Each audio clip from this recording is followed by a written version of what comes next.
Many individuals believe they were born alone and will die alone to defend their conduct and explain why they don't have close relationships or are alienated from their loved ones. But first, let's address this critical issue. Is it horrible to die alone? No, it does not. Although dying alone is not necessarily awful, as a community, we have grown to associate specific conditions with it. We all know that bad people die alone, whereas good people die surrounded by family and friends, but what are the warning indications that someone is dying alone? Let us find out together. Welcome to the Beegalaxy, where future weak people may be inspired. First place. You're too particular. Have you ever been accused of being too fussy in your dating life? Perhaps you've been alone for a long time, or previous relationship tragedies have made you more conservative and cautious with other people, and you realize it's okay to be choosy. In reality, knowing what you want and not wasting people's time when you know it's not going to work out long-term may save you a lot of mental turmoil, but it becomes an issue when you've put up walls around yourself so high that no one can get in. If you never offer others the opportunity to connect or relate to you, the gap you build will remain until you do something about it or die. The second.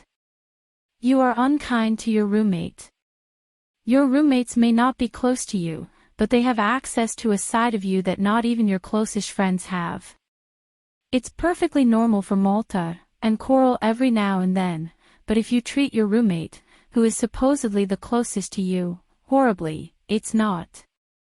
That's a telltale indicator you're going to treat people terribly as well, and if you don't have any friends, you're in danger of dying alone if you can't share a house with someone.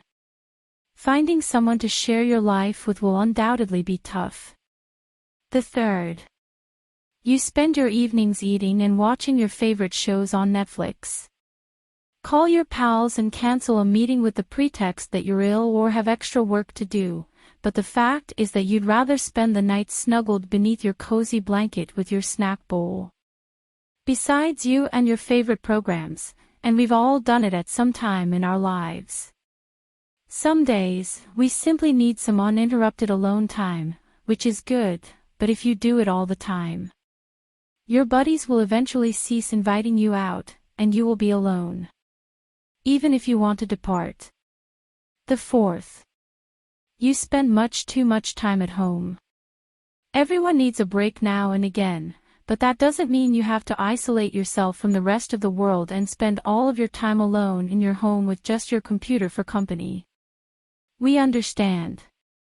Okay, coping with social anxiety may be quite challenging. Meeting new people as an adult might be intimidating, particularly if you're neurodiverse, but you shouldn't let that stop you from having meaningful connections in your life.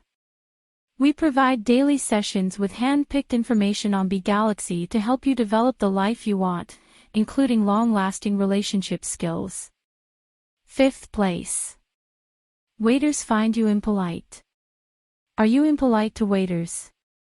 There is no maybe. It is either a yes or a no, and if it is a yes, you are preparing to live alone for the rest of your life. Why? You may inquire. If you go on a date with someone and reveal your evil side by assaulting a waiter, you will almost certainly put this person off. They will think that if you can do that to a stranger, you can do much worse to them. If you make this a habit, you will most likely not be surrounded by loved ones on your deathbed. Sixth place. Your favorite pastime is eating alone. Would you like to eat alone or with a group? It might be for real reasons or just out of habit, but how is eating alone a sign? Historically, families and friends would dine together, and although our fast-paced technology world has made us more autonomous, eating meals is still one of the few things we do with other people. You'll eat with students, co-workers, or just a neighbor at some time.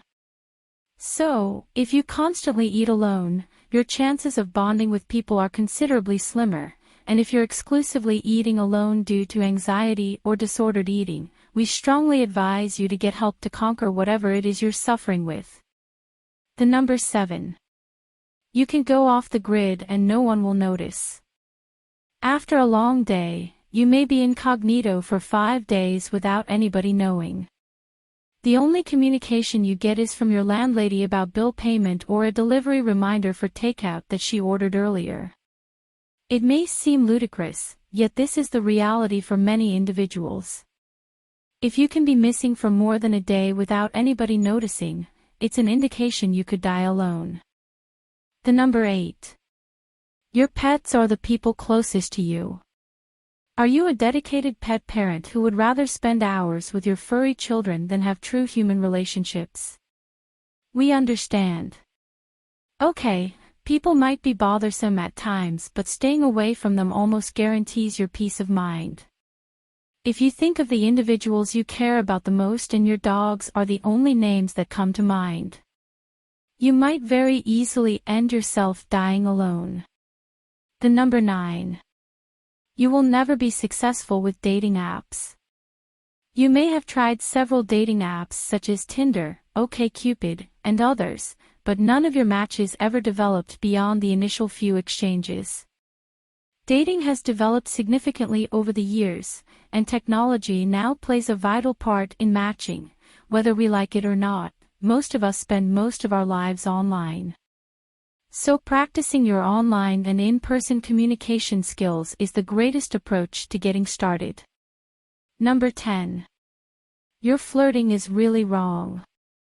Dear, your efforts to flirt come off as overly forceful or merely irritating your target. Some individuals are unmarried and will die alone because they are terrible at flirting and interacting with others. Flirting may not seem to be vital in and of itself, but it is the foundation of gestures that enable people to be open to you. If you have trouble flirting, it will be difficult to gain friends. Working with a relationship coach can help you learn how to handle this kind of personal encounter better. 11th. You don't care about your looks and have terrible hygiene. It's difficult to be attracted to someone who is unsanitary. If others maintain their distance from you and avoid sharing things with you, it's possible that your cleanliness is to blame. Most individuals are alone because of their attitude and how they interact with others, but others are alone because they do not pick up after themselves. Despite the fact that they have excellent communication abilities, this is often the outcome of despair, and if you've been struggling with it, there are numerous options available to help you turn things around. Number 12. Nights out usually end with me being drunk and alone. Do you ever get the feeling that your evenings out aren't worth it? You return exhausted, bleary-eyed, and with little desire to repeat the experience. It doesn't matter what type of great things happen, the hangover of the following day isn't worth it.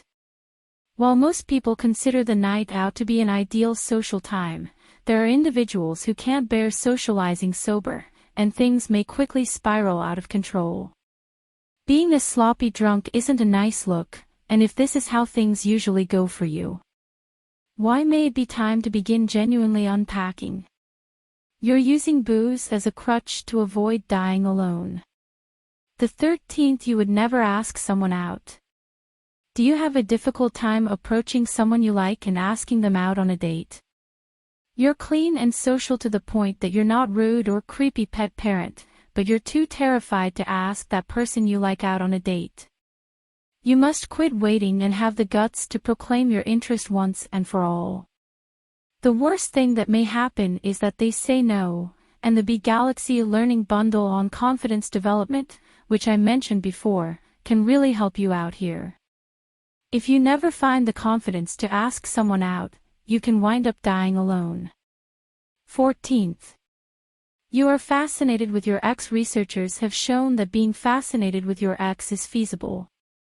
It becomes hazardous to your health, and these obsessions may cause you to become antisocial and less sociable with a sturdy emotional barrier created around you.